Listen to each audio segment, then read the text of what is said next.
Welcome back to another episode of car talk. आपने भी सुना होगा कि 2012 के अंदर, 2013 के अंदर और फिर उसके बाद 2019 में, 2020 में, 2021 22 के स्टार्ट के अंदर काफ़ी रियल एस्टेट मार्केट तेज़ थी। तो ये जो मार्केट तेज़ होना है, इससे क्या हो रहा था, इसके अंदर क्या हो रहा होता है उस टाइम पे मार्केट में जब मार्केट तेज़ होती है, और बायर का क्या बिहेवियर होता है, आइए डिस्कस करते हैं।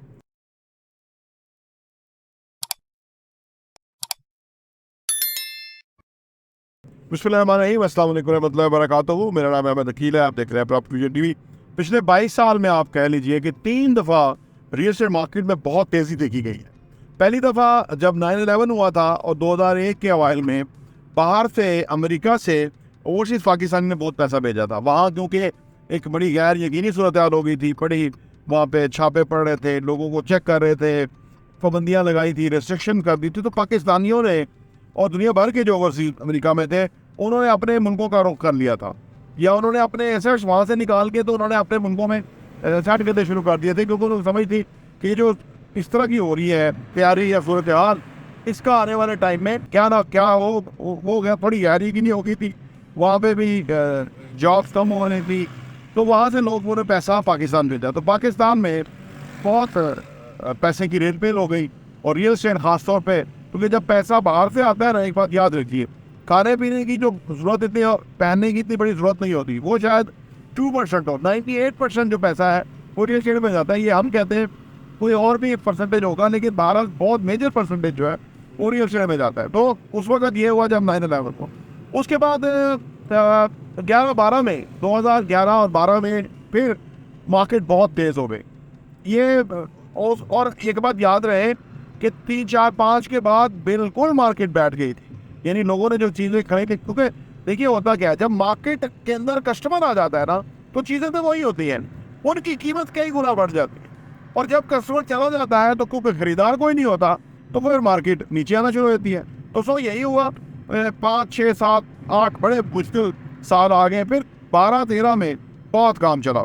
यानी कि वो इस तरह था कि कोई चीज़ सुबह ले रहा है कोई बंदा, वो शाम को प्रॉफिट टेकिंग करके बेच रहा है। ये इन्वेस्टर्स करते हैं ना, जब आप एक चीज़ उठाते हैं, फर्ज करें आपने चीज़ उठाई है 30 लाख रुपए की उस वक्त, तो शाम को 40 की बिक गई है, 10 लाख रुपए एक ही दिन में ही आपने कमा लिया। तो आप इन्वेस्टर हैं, आप कहेंगे ठीक है मैं चलो और चीज़ ले लूँगा। तो ये होता है कि कहते हैं। तो 2 साल बहुत काम चला उस वक्त, तो ये वो टाइम था। ये अभी तीसरी दफ़ा, ये 2000 जो 21 का आखिर था, और बस 21 का आखिर और 22 के शुरू में 2-3 महीने यहाँ काम बहुत तेज़ हो गया। और ये क्यों हुआ, इसकी भी वजह है। इसकी वजह ये कि जो इमरान खान साहब ने टैक्स एमनेस्टी दी थी, उसके बाद और उस पर दिया था कि आप ब्लैक मनी लेकर आए, पूछा नहीं जाएगा, आप अपने पैसे रखें प्रोजेक्ट के लिए, और 2022 की सितंबर तक अपना प्रोजेक्ट मुकम्मल करें तो आपको फिक्स टैक्स रिजीम में शुमार कर लिया जाएगा। यानी आपको पर स्क्वायर फिट एक मामूली टैक्स लिया जाएगा, तो और आपसे पूछा नहीं जाएगा कि पैसा कहाँ से आया। और आपका मकसद ये होता है इस तरह की मिनिस्ट्री का, हुकूमतों का, कि लोग अपना पैसा सिस्टम में लेके आए। 1 साल तो टैक्स रजीम हो गया, ब्लैक मनी वाइट हो गया, अगले साल फिर वो जो पैसा सामने आ जाएगा उसके ऊपर वो बंदा टैक्स देगा। तो दोनों तरफ विन विन है कि उनके वो जस्टिफाई नहीं कर सकते कि उन्होंने कैसे पैसा कमाया। वो पैसा मार्केट में होता ही है, लेकिन वो कहीं जगह लगता नहीं है, बेसमेंट में रहता है वो। तो गवर्नमेंट कहती है कि वो पैसा मंजरियाँ पे आए, चलो 1 साल ना टैक्स देंगे, हमें पता तो लगे कि हमारी इकोनॉमी का साइज़ किस तरह बढ़ रहा है। तो फिर वो जब ये हुआ तो पैसा बहुत आ गया मार्केट में, तो प्लॉट्स बहुत महंगे हो गए। कमर्शियल प्लॉट ज़्यादा महंगे इसलिए हुए कि इमरान खान ने कहा कि हाई राइज बिल्डिंग बनानी चाहिए, उससे हमारी ज़मीनों का कटाव नहीं होगा। तो फिर मार्केट में कस्टमर बहुत आ गया। लोगों ने सोचा कि अपार्टमेंट छठे फ्लोर पे इतने का मिल रहा है, तो प्लॉट तो बेहतर है प्लॉट ले। प्लॉटों में ना बहुत ओवर प्राइस हो गए प्लॉट। जो 50 लाख का प्लॉट था वो करोड़ को टच कर गया। और उसी में अगेन जो लोग रियल एस्टेट के लोग जो डील कर रहे होते हैं, वो मार्केट को समझ रहे होते हैं। और अगर वो रेट ऊपर को जा रहा है तो बंदा तो सोचता है यार मैं 50 का लिया था, 60 का बिक जाए, 65 का बिक जाए, क्योंकि 3-4 साल से प्लॉट महंगे ही नहीं हो रहे थे। तो उसका ये था कि मुझे 1 मिलियन दे जाए, 1.5 मिलियन दे जाए तो मेरे लिए फिर फिजिबल है। अब जो डीलर होता है उसे पता होता है कि ये क्लाइंट क्या मांग रहा है या क्या उसकी रिक्वायरमेंट है। अब कीमत 30 लाख बढ़ गई, उसने उसको 15 लाख दे के 15 लाख खुद भी कमा लिया। तो फिर इस तरह मार्केट बहुत ऊपर चली गई।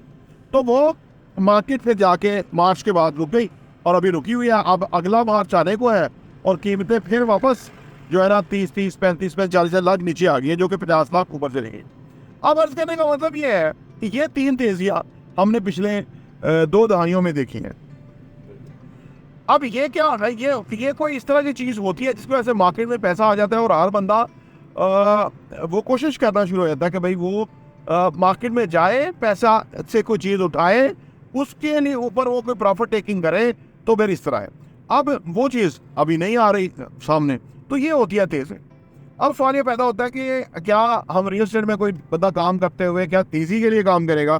तो वो मैं समझता हूँ कि तेज़ी में अगर सिर्फ कोई काम करेगा तो वो सही मानों में प्रोफेशनल नहीं है, ठीक है ना। तेज़ी तो मैंने उसकी ना कि 20 सालों में तीन दफ़ा आई है, तो आप सोचिए बाकी 17 साल जो गुजरे हैं समझ लें, तो वो तो तेज़ी नहीं थी, तो फिर वो दुनिया क्या काम करेगी और कैसे करेगी? अच्छा, असल में मामला ये है कि हुकूमतों की जो पॉलिसियाँ आउट ऑफ टर्न चेंज होती हैं या जियोग्राफिकल जो हालात होती हैं दुनिया के अंदर, जो मामला होते हैं, उससे बड़ा अफेक्ट होता है।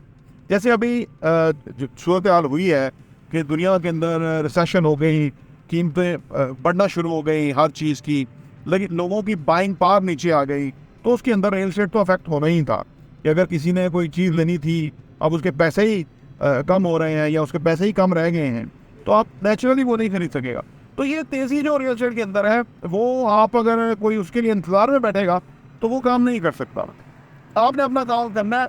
हाँ, जब तेज़ी आएगी तो वो बोनस होगा, उस वक्त कस्टमर भी जिसने इन्वेस्टमेंट की होगी, जैसे वो भी बहुत कमाएगा। जैसे हमने लोगों के वो फिनिश यूनिट्स के अंदर इन्वेस्टमेंट कराई हुई है, ये जो जिस प्राइस पे इनको चीज़ें बेची हुई है, ये तो प्राइस, ये तो हैरान हुए कि वो कौन सा दौर था जो हमें चीज़ें मिल गई थी।